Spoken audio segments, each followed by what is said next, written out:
તારીખ 8/7/2022 રોજ મહંત સ્વામી મહારાજ અમદાવાદમાં બિરાજમાન હતા। આજના સ્વામીશ્રીના દીક્ષાદિન નિમિત્તે પ્રશ્નોત્તરી દ્વારા સ્વામીશ્રીએ સભામાં લાભ આપ્યો, જેમાં સ્વામીશ્રીને પૂછ્યું, દીક્ષા લીધા પછી શું કરવું છે, એવું આપે કંઈ નક્કી કરી રાખ્યું હતું? સ્વામીશ્રી કહે, ના કાંઈ નહીં, યોગી બાપા દોરે એ રીતે દોરાઈએ, બાપા જેમ કહે એમ કરવાનું। તે પછીના પ્રશ્નના ઉત્તરમાં પણ આવા જ ભાવની વાત કરતા સ્વામીશ્રી કહે, બાપાનું વચન બાપા જ્યાં નાખે ત્યાં આપણે પાર પાડવું એવું મનમાં હતું। સગવડની બહુ પડી ન હતી, જેમ તેમ ચલાવી લેતા। યોગી બાપાને રાજી કરવાનું મનમાં હતું, એમના વચને બસ જીવી ગયા।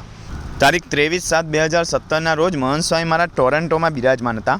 સ્વામીશ્રીના અલ્પાહાર દરમિયાન દ્વિજેન્દ્ર ભગત અને ઋત્વિજ ભગતે દીક્ષા નિમિત્તેનો ઉપવાસ હતો, તેથી તેમના પ્રસાદ ભરેલા નવા પત્તર સ્વામીશ્રીને પ્રસાદીના કરવાના હતા, પરંતુ સ્વામીશ્રીએ પગે લાગીને તે પત્તર પાર્ષદો તરફ મોકલાવ્યા। સેવકે પૂછ્યું, સ્વામી આપ કેમ પગે લાગ્યા? ગુરુ તો આપ છો। સ્વામીશ્રી કહે, દાસ ભાવે ભક્તિ કરવાની, બાપ ભાવે નહીં।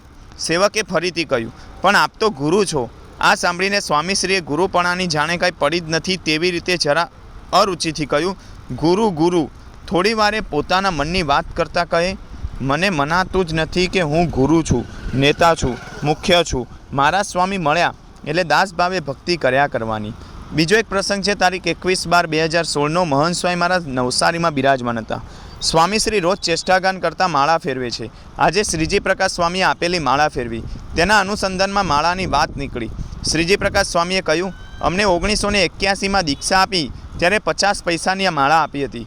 સ્વામીશ્રીએ કહ્યું, અમને દીક્ષા આપી ત્યારે 2 આનાની માળા આપી હતી, ખાલી મેર બદલ્યો છે, તે બીજા મણકા જેવો જ હતો માટે બદલ્યો છે। સેવક સંતે કહ્યું, અત્યારે એ જ માળા સ્વામીશ્રી પૂજામાં ફેરવે છે।